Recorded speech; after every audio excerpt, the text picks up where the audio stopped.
Like a river attendeth my way, when sorrows like sea billows roll. Whatever my lot thou hast taught me to say, it is well with my soul. As you look at the time we're in right now, we're on what we would call a major holiday. The Christmas season is absolutely huge.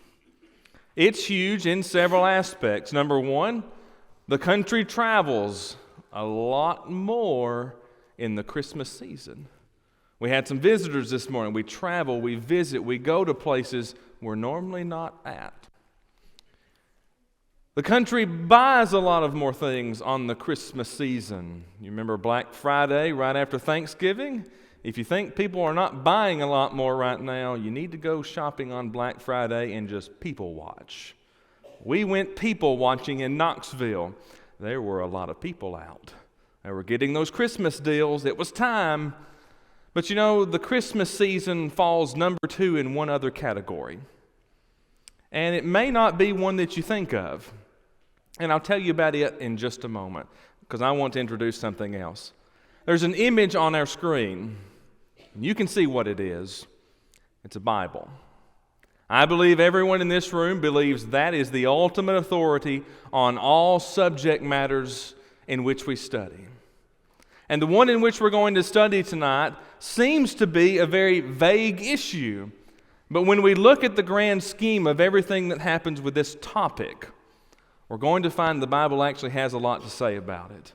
And when we get in a little bit farther, we'll say a little bit more about it.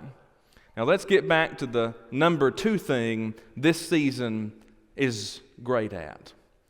You know, you may think it's number 2 in the gift buying, and that's not it. You may think it's number 2 in the traveling. Well, it's close.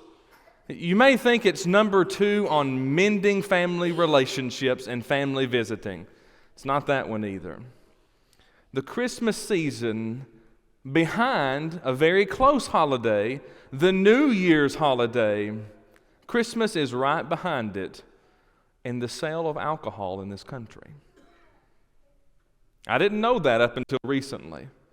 The Christmas holiday is right behind New Year's in number of alcoholic beverages sold by the case, by the drink, by the package store. It reigns supreme only to one date, that's some 7 days later. I don't know if it's the way it is for you. Where I live here in Giles County, I'm right beside a big, flashy, attractive sign. And all that sign does for 24 hours a day, 7 days a week, is advertise things. It's alcohol sales. And I can tell you some names of alcohol I did not know existed because they put it on the sign. Now you may be thinking right now, no, wait a minute. The New Testament and the Old Testament, never do we find an explicit command for every Christian to abstain from alcohol. You may be thinking of one in your mind for deacons and for elders, no, not to touch wine. We see that. That's plain as can be. What about everybody else? Is it a problem? Can we do so socially? Can we partake in it in any bit? Well, you know the slide that's up there right now, you know where we're going to go. We're going to have to go to this book. Now, before we get into it, I want to give you one preface in which will be your homework of sorts. Read through, as you casually are reading, the New Testament and the Old Testament. And every time you see the word wine, just underline it. Just underline it. And I want you to notice something about that word, whether it's used in the Old Testament in the Hebrew or in the New Testament in the Greek. That word simply just means fruit that has come from the vine. It does not carry any inference in which describes it to be alcoholic or non-alcoholic. It is simply fruit that comes from the vine. Now that tells us something specifically about those two words and their usage and how they're used. And it's something we're going to have to note tonight in our brief study of what we're looking at. The way this word is used in the New and the Old Testament is context-based. It's context-based of how it's used. So you need to know what's happening in the chapter, in the exact surrounding verses, in the book as a whole, and even where it fits in the time space of the New and the Old Testament. So as we begin, I just want you to know those things. Here's what we're going to look at real briefly. We're going to spend just a few minutes in Proverbs 20 looking at verse 1. It was read for us just a minute ago. Wine is a mocker and strong drink is raging. But there's something happening there with that word. We need to see it. Then we're going to go over to Proverbs 23:29 and look at how we can lose our relationships upon this earth, specifically friendship relationships. Then we'll stay in Proverbs 23, and we'll go to Proverbs 23, verse 31, and we'll look at the word alcohol, and we'll look at the word salvation, and we'll try to see if they coexist together or whether they are separate and apart one from another. So let's begin by looking in Proverbs 20, verse 1, and let's see how alcohol is a substance in which takes our wisdom. Now, I do have to preface one more thing. I know it's unusual in December to look at this, and that's why we started with that fact. It's the number 2 season in which we exist right here. That tells me something. It's the number 1 temptation that's out there. It exists. We need to go ahead and admit the fact. Alcohol exists. It can be tempting, and I need to know what God says about it. So let's begin in Proverbs 20, verse 1, and let's just reread what was read so well for us just a moment ago. Wine is a mocker. Strong drink is raging, and whosoever is deceived thereby is not wise. You know, there are several in the Bible who have succumbed to the temptations in the midst of talking about alcohol. You can go to passages like Genesis 9, verse 11, where you're going to find the word wine there. And what you're going to notice in the context of what's happening in that passage is they partook of the wine and they were left in an intoxicated, mind-altered state. You can go to Genesis chapter 19, verse 21 and look at Lot. You're going to find the word wine there or some reference to some strong drink, and you're going to see as you read the context what is happening with that word. You can go to Exodus 32, verse 6, and you're going to find an entire nation of people. They got mixed up in something. And you know, that could be said about our nation, couldn't it? There are entire corporations set out with billions of dollars of revenue every year with one singular drink in its product line. It's not water. And I think you understand there. In 1 Samuel chapter 1, verse 13, Eli thought Hannah had been deceived by this substance, remember, because she was speaking, but her lips were moving and no one could hear her. And he thought she was drunken. He thought she was in an altered state. So sometimes it's something that can be perceived of someone. But I want you to go with me to Ecclesiastes chapter 2. Ecclesiastes chapter 2. Some wonderful things are found in the book of Ecclesiastes. It's an absolute wonderful book. But in chapter 2, we find some things about Solomon. We find some things about Solomon. Look at verse 1. I said in my heart, go now, and I will prove thee with mirth. Therefore enjoy pleasure, and behold, this is also vanity. As we begin chapter 2, and really in the course of this book, Solomon's trying to find things in which are going to make one happy. And he thought that in the midst of doing all of these things, he would do such. He would go after all of these things. He would get after all the good things. Look at what he says in verse 4. I have made great works. I've builded houses. I've planted vineyards. He had the wealth in which he thought would make him happy, but that did not work. I've made me gardens and orchards, and I planted trees in them, and all kinds of fruits. I made me pools of water therewith the wood that bringeth forth trees. I had servants and maidservants. We move on down to verse 8. I gathered also silver and gold and all of these things, musicians and instruments of all sorts, and I was increased in them. Verse 10, and whatsoever my eyes desired, I kept them not from me. I withheld not my heart from any joy, for my heart rejoiced in all my labors. And then I looked on the works that my hands had wrought and the labors in which had labored to do, and behold, all was vanity. And we keep looking in this particular book, and we keep looking in this chapter, and we're going to see he's going to go after the follies of alcohol. He's going to go after something that is intoxicating. Now, I understand that when we study this, we may not explicitly find the word intoxicating. We may not find the word mind-altering. But we find the depictions of what's happening and what we see here. We're going to see a man who thinks he can go after a substance to wash away his sorrows. But all we find over and repetitive is it's all vanity. So read the book of Ecclesiastes sometimes and think about the way this has been used. Solomon will admit in the book that he was deceived by the wine as it spun in the cup. So there are several in Scripture who have fallen to this, and here is what all of these individuals have admitted. For that momentary point in time, I lost my wisdom. You know, alcohol is an interesting thing because alcohol gives the loss of life. Now, I'm not talking about the loss of physical life. I believe it can lead to that. I believe many times it takes the life of innocent people. So we're not just specifically talking about that type of life, but go with me to John chapter 12. John chapter 12. I want us to notice one thing. We profess to be Christians, don't we?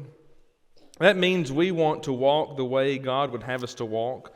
We want to do the things God would have us to do. And go to John 12, verse 25. We find here, he that loveth his life shall lose it, and he that hateth his life in this world shall keep it unto life eternal. You lose your ability when partaking in some things in life, and that's just not a principle about alcohol. You lose your ability when partaking in some things in life to walk the way God would have us to walk. In other words, things of this life, they become more important. Things in this life, they become more important. And the topic we're looking at tonight, no more substance, has ever been placed in society or even in our world throughout various times that has listed in the tops of what people think are important. You know, you err and stagger in everything in which you do, according to Isaiah 19, verse 14. You know, what we're really looking at here all centers back to Proverbs 20, verse 1. And go back there with me, because every time we enter a section, we're going to read a passage in Proverbs. We're going to begin with it and end with it. So go back to Proverbs 20 and notice verse 1. Wine is a mocker, and strong drink is raging, and whosoever is deceived thereby is not wise. I started with this particular passage because I want us to understand this is something that's not new. This is something that is not new. It's happened before. Most likely, if we live to see the next 50, 60 years, it will happen again. But that's not an excuse for us. I don't want us to think that, because it avoids the ability for us to walk the straight and narrow path in which we should. But we understand something about it. Wine's a mocker, and strong drink is raging. So that should be number one on our minds. So let's move to number two. Go with me to Proverbs 23, and let's look at Proverbs 23, verse 29. All of these passages have something to do with wine. Proverbs 23, verse 29. We've entitled this section, You Lose Your Friends. You lose your friends. As we read this passage, you'll see why. Who hath woe? Who hath sorrow? Who hath contentions? Who hath babbling? Who hath wounds without cause? Who hath redness of eyes? You know, if we did not go on and read the next verse, we may take that passage out of consideration And we may just consider it to be someone who's just asking some seemingly individual or seemingly odd type questions. But let's look at the next passage, verse 30. They that tarry long at the wine, and they that go to seek mixed wine. Now remember where we began. The context of the word tells us what type of word we're talking about. So in this passage, as well as in Proverbs 20, verse 1, we understand the context of the word. It's talking about an intoxicating, alcoholic, mind-altering drink. So let's begin. You lose your friends. I know, as if it is with you as it is with me, you have a television in your house. And I don't know if you've ever taken the time to count the number of commercials that come on. Do that sometime. And just as you're counting, mentally just note how often a typeset of commercials comes on to play, and how long and extravagant that commercial is in its appeal and in its look. You're going to notice companies in which will be seemingly familiar to you because they exist in our minds, because our society has, to a degree, trained us to do this. Think about the television for just a minute. I'm going to list some names, and I want you to think of commercials. Now, you can also do the same thing in the radio, and I believe they're still doing magazine ads, but not many people do magazines anymore. So think about some type of media, and tell me if you understand or know this name. What about the name Budweiser? You know what that is? What about the name Keystone? Keystone. You might know what that is. Corona? Bacardi? Ice House? And even Busch. These are the last series of alcohol commercials that I've watched. I wrote them down. I wanted to be able to say, here is what I have seen. Those are the last set of names I noticed. I want to tell you something about these commercials. They all were appealing to see. You know, these commercials now are presenting friendship. They're promoting lifelong happiness in the midst of the family. They're presenting ideas in which, to the mind's eye, you look and you say, I want that. I want that. Pressures in which we see are faced in every realm. And with this particular idea, they exist. But you know something's about that commercial? They don't tell you the adverse effect. They do not tell you the adverse effect. But Proverbs 23:29 tells us the opposite side of it, and we see what exactly is happening. Here's the question. What does God say about it? Let's just go back and read Proverbs 23:29 and just notice some things about alcoholic wine. Who hath woe? Read the answer in verse 30. They that tarry long at the wine, and they that go to seek mixed wine. Who hath sorrow? Read the answer in verse 30. They that tarry long at the wine, and they that go to seek mixed wine. Who hath contentions? Read the answer in verse 30. Who hath babblings? Read the answer in verse 30. Who has wounds without cause? Read the answer in verse 30. And who has redness of the eyes? You guessed it. Read the answer in verse 30. Do any of those seem like good things? Who here tonight wants to take this one? Who would like to have wounds without a cause? Nobody wants that one? Who would like to have contentions in their life? Who would like to have babblings? Who would just like to sit here and just babble? That's all you could get out. No one could understand you. Who would like to take that one? I'm glad none of you jumped up and said, I'll take that one, because we understand something about these things. They're not good. They're not good. Remember those commercials we began with? They're promoting family values. They're promoting friendship in which is wonderful to be had. And at the end of the commercial, you see this phrase, drink responsibly. Drink responsibly. Why does a commercial about a product need to warn me about my misuse of this product. I think we understand that they know as well. You know, to have friends, we must show ourselves friendly, according to Proverbs 18, verse 24. If you had a friend who was full of woe, who was full of sorrow, who was full of contentions, would you say they were showing themselves to be friendly?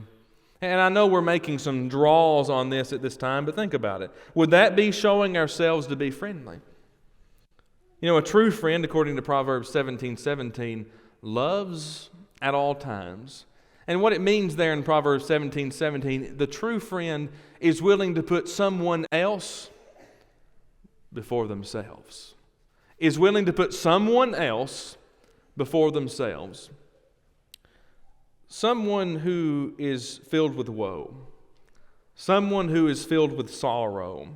Someone who is filled with contentions or babblings or wounds without cause or redness of eyes. In the context of what's happening there, it's impossible for them to be as they should be.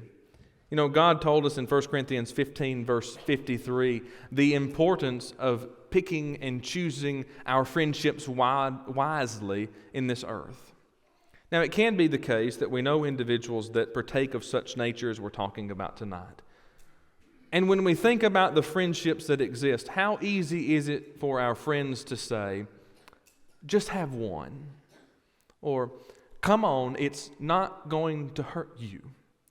Or, you don't have to have that many. It's real easy to hear those things, isn't it? And before we look at these things, it may be easy for us to say, you know, one's not a bad idea. It may be an easy response for us to utter that. But think about the friends in which we have chosen. We've chosen a destructive friend. You know, success does not come from drinking.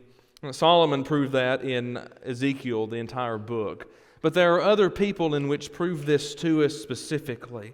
There are some that prove this to us specifically. Go to the book of Joshua. Go to Joshua chapter 1. Joshua chapter 1. You know, when we think about the book of Joshua, we think about someone who was very successful. That's at least what comes to my mind. I think of a very successful person. I think of someone who knew what he needed to do, and he did such. You know, success does not come by making yourself the person in Proverbs 23, verse 29. But it comes by doing that which the Lord would have us to do. Look at verse 8 of Joshua chapter 1.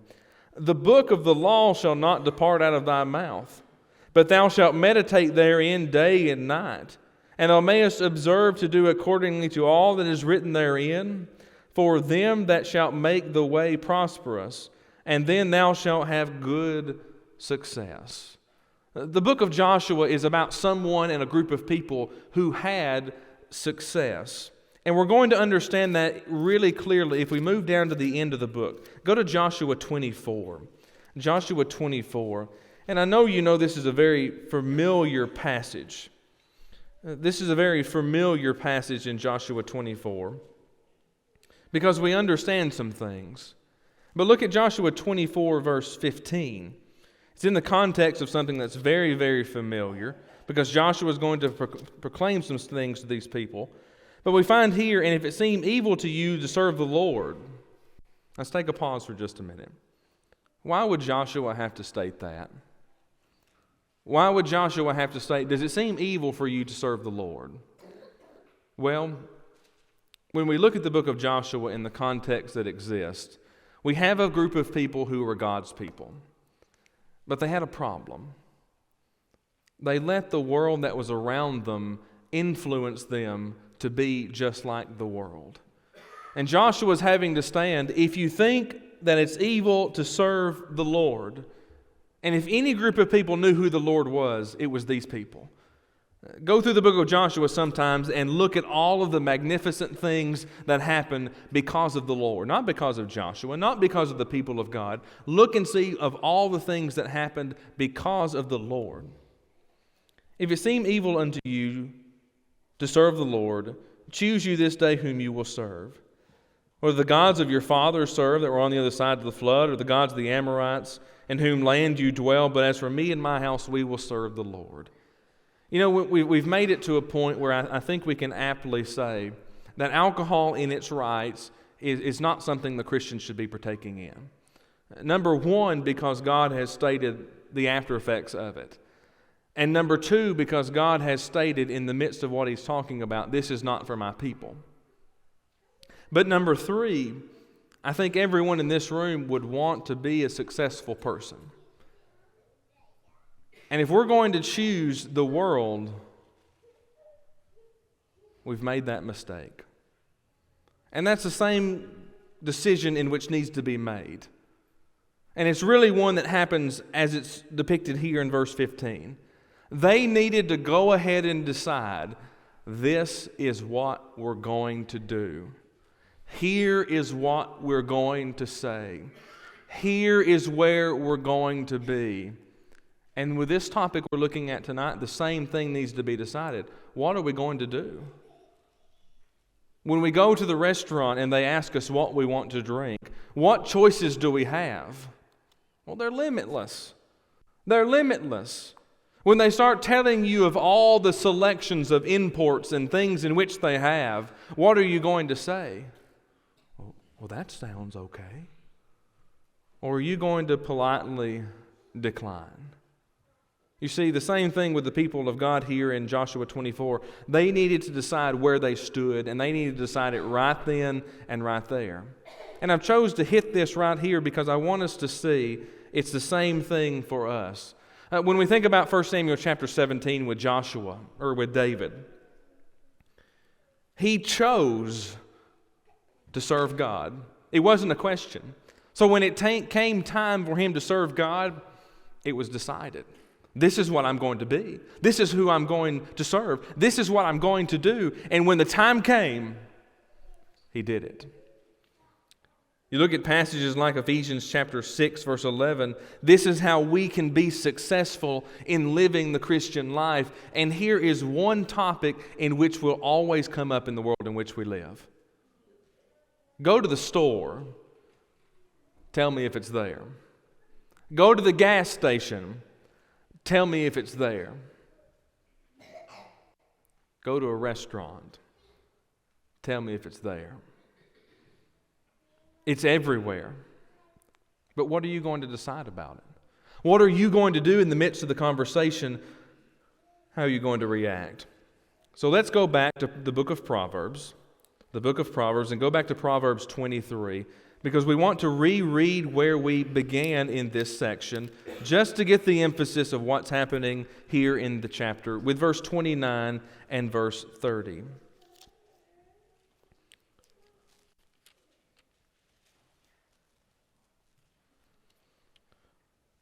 We look at verse 29. Who hath woe? Who hath sorrow?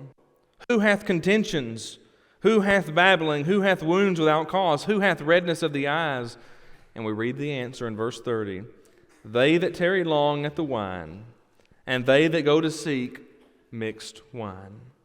Let's move to our next point, which will be the final point in which we look at. And it's going to come in verse 31 of right where we're already at. So we're already here to look at verse 31.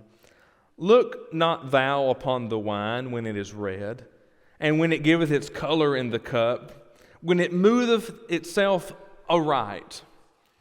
Now, I think it's apt to be said at the moment in which we're discussing, he's talking about wine here. Yes. He's talking about wine, and he even goes ahead and gets specific. He gets very specific upon what color he's talking about. It's red. Well, what about a wine of a different color? Is he excluding that? What about another drink in which promotes the same after effects? We know wine is not the only alcoholic beverage that exists in our world. It's just not. We know it's not based upon the grocery store. You do not have to be an alcoholic expert to know that wine's not the only drink that exists. But we know what's being talked about here. Remember the context of the word wine here that's being described. We're talking about something specific that was, number one, to their time. Most likely, and I'm not going to say guaranteed, this was the only alcoholic type beverage that they had. And historically, it would have most likely been red in color. Red in color. It would have been the predominant fruit from the vine which was used to let it ferment up so it became an alcoholic beverage. But you and I know both that that's not the only thing that we're talking about tonight. So we need to think about some specific things. As we look at the particular phrase, what is the emphasis that's being made? Don't look upon it. Do not look upon it. I read that this week and I kept pondering the question, why? I immediately knew the answer. And I think you do too. Because it's tempting. It's tempting. And I believe we'd be foolish to say it's not. You know, it might not be at the place in which we exist right now. I'm confident if someone brought in several trays of wine and glasses, that it would be easy for right now for us to say, no thanks. No thanks. It'd be easy right now, wouldn't it? But, you know, it can be something that could be tempting to one of us, or maybe some of us, or even evenly, aptly put, possibly all of us. So the idea given in verse 31 is don't even look upon it. Don't watch it swirl around in the glass so that you can see its color.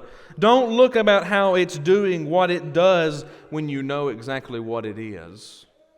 I want us to notice some passages and then we'll briefly conclude our lesson tonight. Go with me to Isaiah chapter 5. Isaiah chapter 5, and let's look at verses 11 and 12. In the midst of the Old Testament and the New Testament both, there are some phrases that are going to come out into us in which give us the context of what we want to look at. We're giving this the idea here that it's an idea of, if we partake of this, it's something in which can take salvation away from the child of God. Go with me to Isaiah chapter 5 and look at verses 11 and 12. You find here, woe unto them that rise up early in the morning, that they may follow strange drink, that continue until night, till wine inflame them, and the harp and the viol and the tambour and the pipe and wine are in their feast. But they regard not the work of the Lord, neither consider the operations of His hands. The writer of the book of Isaiah gave the warning, watch out for people who follow after, notice what it says, watch after people who follow after strong drink. Notice he did not use the word wine. Not in this particular section, but he moves on into the word wine, and we get the idea of the context of this word. Here in Isaiah 5, 11 and 12, the wine that's being talked about is of an intoxicating, alcoholic nature. And in Isaiah 5, 11 and 12, we are given a warning to stay away from these type individuals because we might become one like them. Turn to Habakkuk chapter 2. It's a book we do not go to very often. It's a small book, just 3 small chapters. Go on down to Habakkuk 2, verse 15. There's a principle that's at play here, and I really want us to see this one because it's important. Woe unto him that giveth his neighbor drink, that putteth thy bottle to him, and makest him drunken also, that thou may look upon their nakedness. Now I know, and you and I both know, that many times our society is not using this drink to look upon the nakedness of others. But we understand something, not only biblically, historically, and in the present age in which we live. When individuals are involved in alcoholic type drinks, number 1, accidents go way up. Number 2, things you would never do all of a sudden are very accessible in your mind, and before you know it, maybe even not knowing it, you're doing them. Habakkuk gives the warning not just to the one who is doing the drinking, but to the one who is providing the drink unto them. It's just as wrong to provide the drink as it is to partake in the drink. So we need to remember that as we go through this discussion. So as we look here in the Old Testament, I think we have a clear picture. God was serious about what He said. So go with me to Galatians chapter 5. Galatians chapter 5, there's an interesting phrase used in this passage. that has a good play in our discussion of what we're looking at. Galatians 5, verse 21. One word we need to look for, and before we even read the word, if you're already turned there, you can find it. It's the third word in the verse.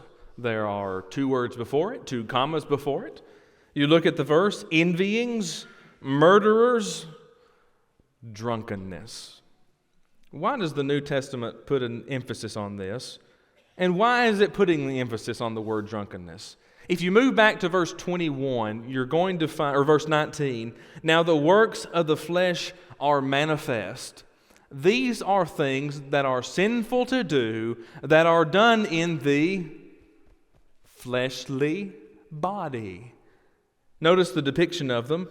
Adultery, fornication, uncleanness, lasciviousness, idolatry, witchcraft, hatred, variance, emulations, wrath, strife, seditions, heresies, envyings, murderers, drunkenness, revilings, and such like, of the which I tell you before, as I have told you in times past, they that which do such things shall not inherit the kingdom of God.